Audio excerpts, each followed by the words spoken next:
অনেক সুন্দর একটা অ্যানিমেশন পাওয়ার পয়েন্টের ওয়েলকাম স্লাইডে দেওয়ার জন্য। যারা প্রেজেন্টেশন করতে চায় তাদের ওয়েলকাম প্রেজেন্টেশনটা যদি ভালো হয় তাহলে কিন্তু পুরো প্রেজেন্টেশনের কিন্তু ভ্যালু বেড়ে যায়। প্রথম স্লাইডটাই ওয়েলকাম স্লাইডটাই যদি মানুষের মন আকর্ষণ করতে পারে তাহলে কিন্তু পুরো স্লাইডের সমস্ত ডকুমেন্টস বা বিষয়বস্তু কিন্তু সবার কাছে খুব সুন্দরভাবে ফুটে ওঠে। তো প্রথম স্লাইডটাই আমরা খুব আকর্ষণীয়ভাবে করে তোলার জন্য আজকের এই ভিডিও তৈরি করেছি। এই সুন্দর কাজটি করার জন্য আমরা প্রথমে স্টার্ট মেনুতে চলে যাব। স্টার্ট মেনুতে যেয়ে আমরা পাওয়ার পয়েন্ট যে সফটওয়্যারটি আছে বা অ্যাপসটি আছে সেটা আমরা চালু করে নেব। আসলে ব্ল্যাঙ্ক প্রেজেন্টেশনটা চালু করে নিলাম। এখানে এরকম একটা ব্ল্যাঙ্ক প্রেজেন্টেশন আমাদের সামনে চলে আসলো। তো আমরা যে টাইটেল বার রয়েছে সেই টাইটেল বার এবং সাবটাইটেল বার সবগুলোই আমরা ফেলে দিলাম। এখানে ফেলে দিয়ে প্রথমে আমি ইনসার্টে চলে গেলাম। ইনসার্টে যেয়ে এখানে একটা শেপ রেক্ট্যাঙ্গেল শেপটা আমি সিলেক্ট করে এখানে ড্র্যাগ করে আমি সিলেক্ট করে একেবারে টোটালটা সিলেক্ট করার পরে আমরা ছেড়ে দিলাম। ছেড়ে দেওয়ার পরে এটা বাই ডিফল্ট একটা কালার দেওয়া আছে। এই কালারটা না রেখে আমি একটা হালকা একটা কালার রাখলাম এবং গ্রেডিয়েন্টে চলে গেলাম। গ্রেডিয়েন্টে যেয়ে আমরা সেন্টার যে গ্রেডিয়েন্ট আছে এটা রাখলে হবে কি ওই নিচের লেয়ারের সাথে উপরের লেয়ারের একটা ডিফারেন্স বোঝা যাবে। আউটলাইনটা আমরা নো কালার করে দিলাম। আমাদের মোটামুটি স্লাইড তৈরি হয়ে গেল। আমরা এখানে ইনসার্টে যে টেক্সট বক্স এইখানে আমরা ড্র্যাগ করে ছাড়লাম। এইখানে আমি কি লিখবো সেটা বাংলায় লিখবো না ইংরেজিতে লিখবো সেটা কিন্তু একেবারেই যিনি প্রেজেন্টার তার উপর নির্ভর করছে।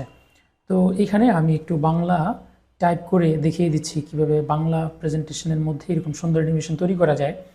তো আমরা বাংলার জন্য সুতন্নি নামে একটা ফন্ট রয়েছে, সুতন্নিটা আমরা সিলেক্ট করে নিলাম এবং বাংলা কিবোর্ড চালু করে নিলাম। করার পরে এখানে আমি লিখলাম। এখন এই লেখাটুকু যদি আমি সিলেক্ট করি, সিলেক্ট করার পরেই কিন্তু আমি এখান থেকে ফন্টের সাইজটা বড় করতে পারবো। ফন্টের সাইজ বড় করে দিলাম। আরও যদি বড় করতে চাই তাহলে আরও বড় করলাম।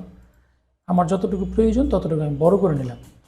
এখানে বড় করে আমি যদি এদিক সেদিক ড্র্যাগ করি তাহলে আমি আমার সুইটেবল মতোই কিন্তু এগুলো কিন্তু একেবারেই প্রাইমারি লেভেলের কাজ। এই কাজগুলো আসলে নিজেরাই পারেন।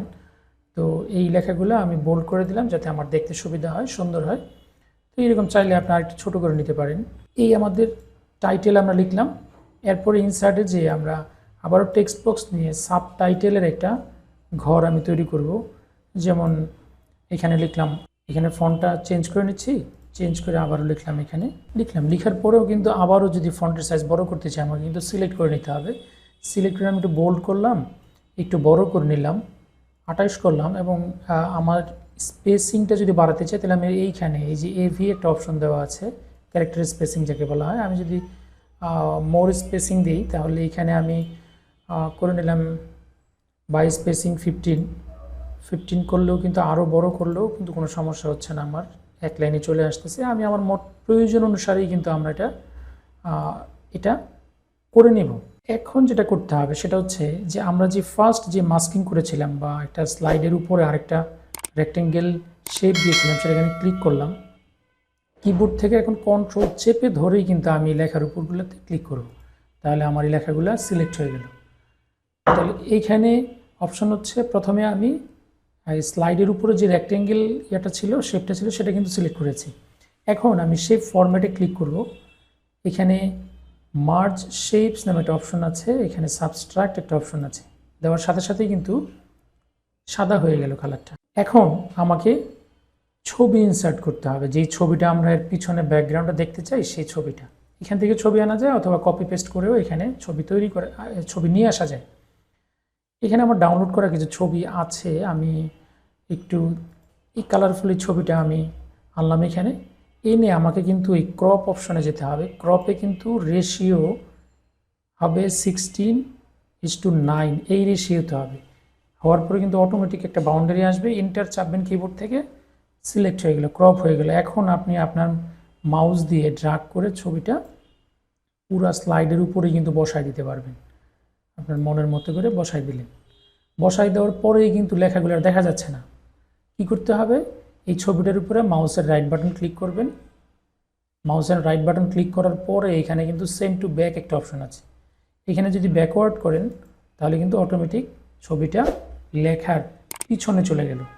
ওকে, এখন আমাকে যে কাজটা করতে হবে, আমি একটু ছোট করে ফেললাম কাজের সুবিধার্থে, ছোট করে আরও একটা ছবি নিয়ে আসবো। যেমন আমি ডাউনলোড করে রেখেছিলাম, কিছু ছবি ডাউনলোড করে রেখেছিলাম, এইখান থেকে আমি আরেকটা ছবি নিয়ে আসবো।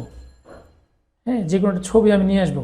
এখানে মাউসের রাইট বাটন ক্লিক করে কপি করেও কিন্তু নিয়ে আসা যায়। আমি দুইটা উপায় আপনাদের দেখালাম কীভাবে স্লাইডে নিয়ে আসবেন। এখানে পেস্ট করে দিলেই কিন্তু অটোমেটিক চলে আসলো। এটাও এই যে আসলো, এটাও কিন্তু ক্রপ করবেন অবশ্যই রেশিও অনুসারে 16:9 রেশিওতে। দেওয়ার পরে ইন্টার বাটন ক্লিক করবেন।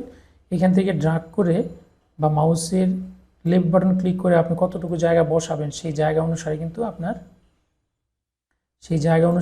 আপনার ছবিটা তৈরি করে নিতে হবে। এখন তৈরি করার পরে আমি এতটুকু জায়গা দেখতে চাচ্ছি। ছবিটা তৈরি করার পরে আমি ছবিটা বাইরে বের করে নিয়ে আসলাম।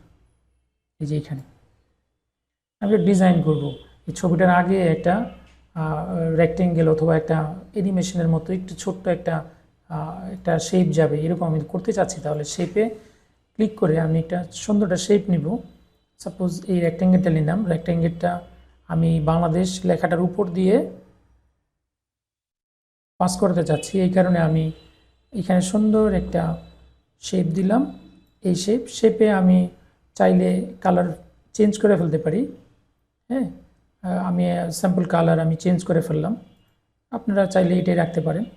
এখন যেটা করব সেটা হচ্ছে ছবিটা আমি এটা ঠিক একটু সামনে আনবো, কাছাকাছি আনবো, যাতে একসাথে অ্যানিমেশন হয়। এখন যেটা হচ্ছে সেটা হলো প্রথমে যে শেপটা আছে এই শেপটাকে এখন যেটা হচ্ছে সেই শেপটাকে আমি মাউসে ক্লিক করলাম, সিলেক্ট হলো, কন্ট্রোল চেপে এই ছবিটাও সিলেক্ট করলাম। দুইটা কিন্তু একসাথে সিলেক্ট হয়েছে। সিলেক্ট হওয়ার পরে আমি অ্যানিমেশনে চলে যাব। এখানে অনেক ধরনের অ্যানিমেশন আছে, কোনো অ্যানিমেশনে না যে অ্যাড অ্যানিমেশন, এখানে স্ক্রল করা যায়, অনেকগুলো অ্যানিমেশনের অপশন রয়েছে। লাইন অ্যানিমেশনে যাব আমি। লাইন অ্যানিমেশনে এফেক্ট অপশনে ক্লিক করে রাইট থেকে লেফট যে অপশনটুকু আছে সেই অপশনটুকুতে ক্লিক করলাম। করার পরে কিন্তু আমাকে এখানে এই যে তীর চিহ্ন দেখাচ্ছে, এখন এই তীর চিহ্নটা কোন পর্যন্ত যে থামবে সেই থামাটা পর্যন্ত কিন্তু আমাকে দেখাই দিতে হবে। মনে করি এই পর্যন্ত থামলো, আর এই ছবির এই চিহ্নটা কোন জায়গায় যে থামবে সেটাও কিন্তু দেখা দিতে হবে।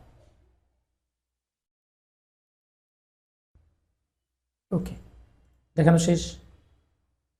এখন এই ছবিটা রাইট ক্লিক করে আমি আবারও ব্যাকওয়ার্ডে পাঠাবো, কারণ উপরে কিন্তু আমার মাস্কিং করা আছে, এটা নিচে দিয়ে কিন্তু স্লাইড হবে। এখন আমি প্রেজেন্টেশনে চলে যাই। প্রেজেন্টেশনে ক্লিক করলাম। এরকম লেখার পিছনে কিন্তু আমার একটা ছবি আছে। আমি মাউসে ক্লিক করি অথবা কিবোর্ডে যে কোনোটা বাটনে ক্লিক করলে কিন্তু অটোমেটিক ছবিটা, ব্যাকগ্রাউন্ডের ছবিটা চেঞ্জ হয়ে গেল।